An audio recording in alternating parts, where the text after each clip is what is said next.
Millions are headed to the polls in 16 states for what is the biggest day of voting, other than Election Day, of course, a moment after which Americans will have to face the fact that this is, in the words of a dear friend of this show, the "do you want to have any more elections" election, where voters are not just choosing between two candidates, but are making critical decisions about the very basic fundamentals of our democracy.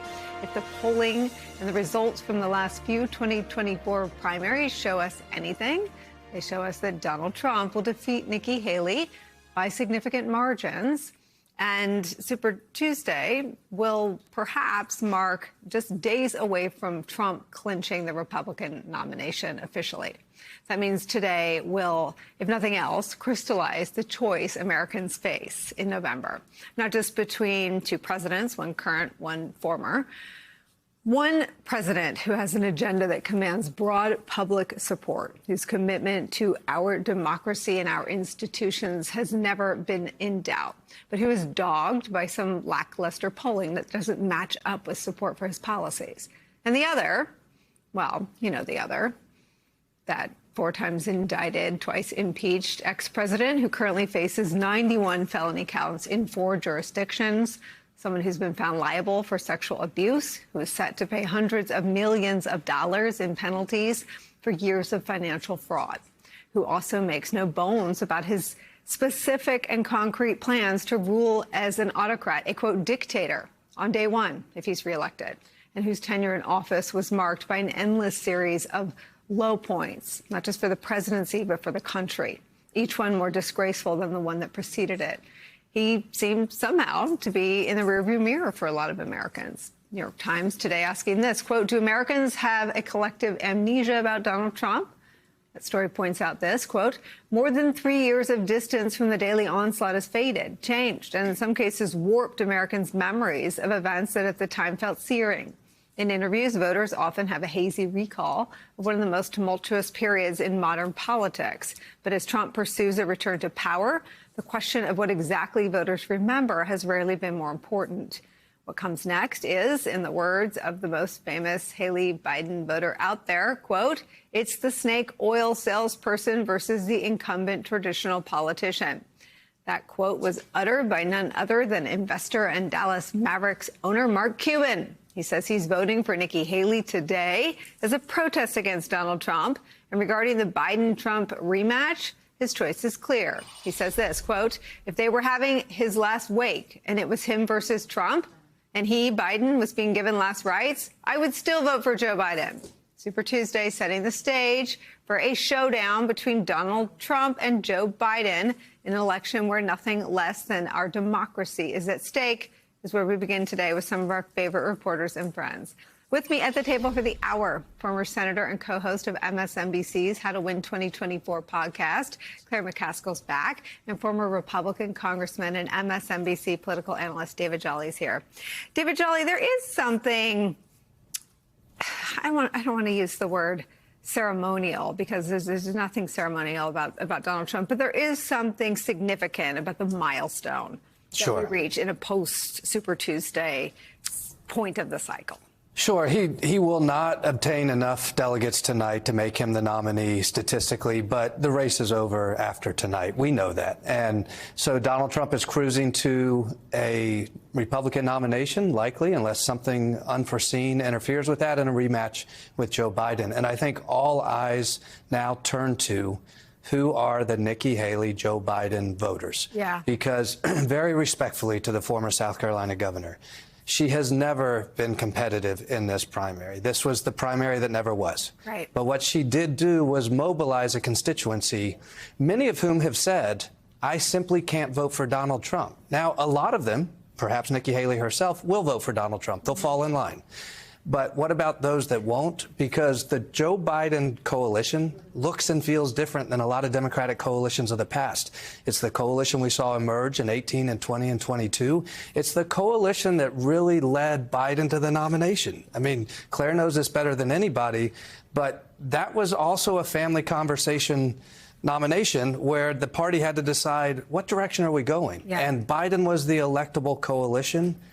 The Haley Biden voter becomes everything when polls close tonight. The Haley Biden voter is going to be, and I can already hear our voters saying, no, you're going to spend too much attention on a tiny sliver. But the point is elections are decided by a tiny sliver. Sure. And in this instance, I think a lot of the Haley voters are women, or they're more female than the Trump voters, I think demographically. They've also accepted what Haley has been articulating, which is that Trump should be disqualified for some of the things that don't get, in my view, adequate airtime. Calling her Pelosi, mixing up Biden and Obama. I mean, she has gone after the thing. She's gone after Trump's own funny bone. Trump still walks around taking the mocha test everywhere he goes, man, woman, tomato, tamale. She has run against that in a way that no other politician ever tried to do.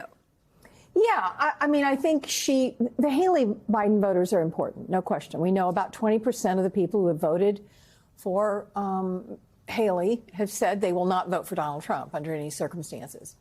But also really important, Nicole, and we can't forget this, are the people who don't vote in these primaries, but will vote in November.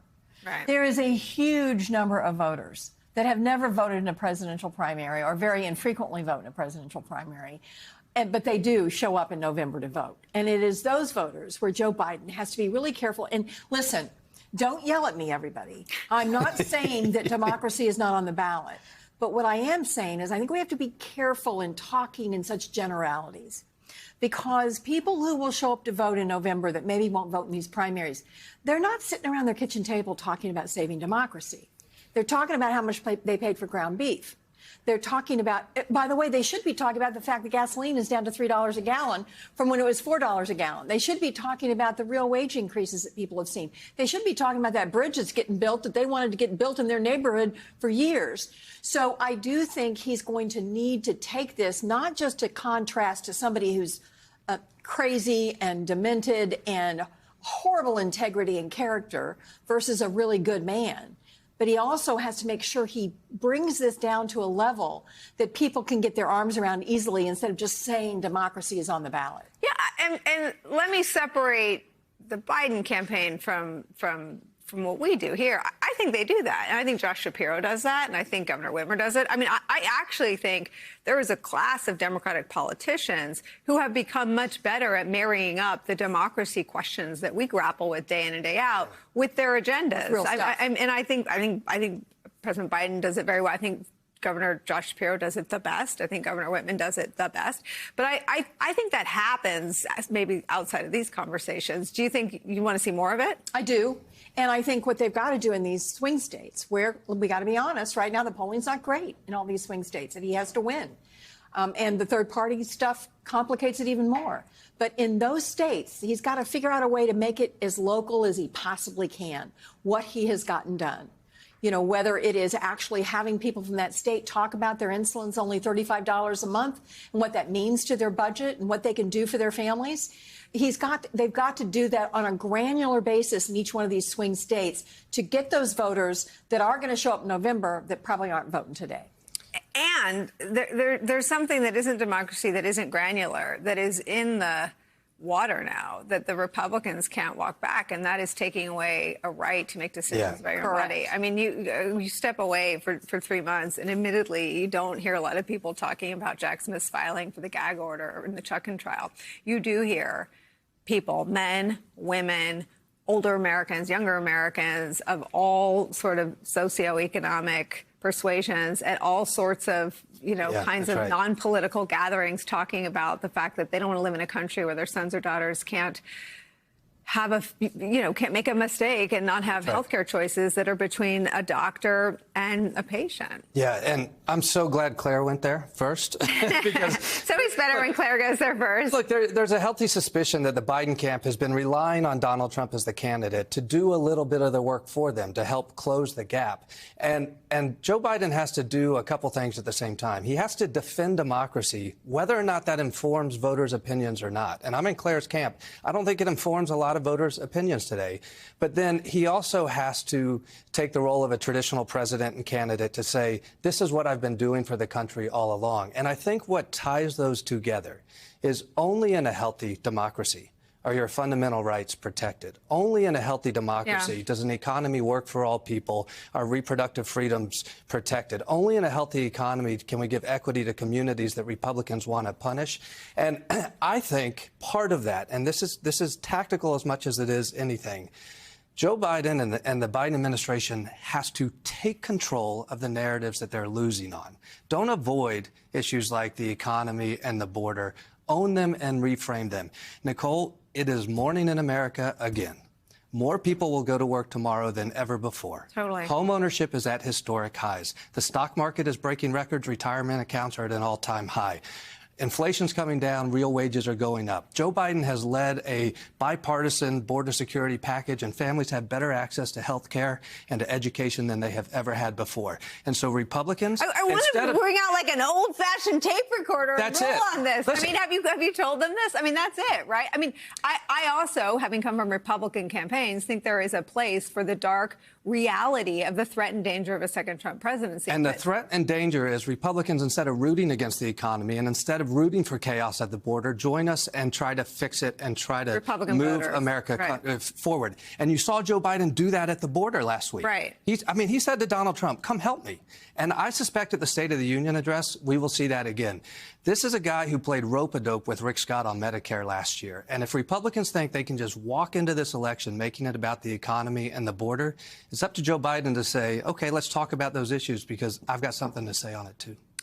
If it makes you feel any better, I have already put evac on alert. He's ready to go if it comes to that. General, I can assure you. Hey, General, let me into the war room to see you, so I had to hack my way onto this frequency. This better be critical, Wheelie. Sir, come on, when is it not, please? Okay, couple of things. I'm running low on the dough. I was thinking about taking a couple of months sick leave, maybe starting today. And, oh yeah.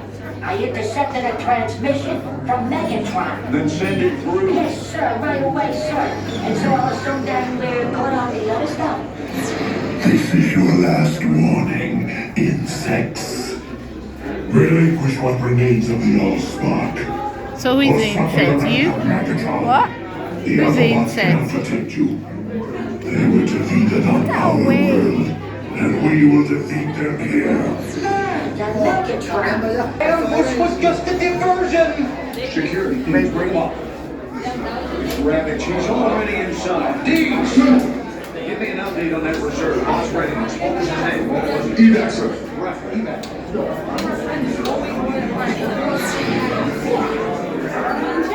She's right in front.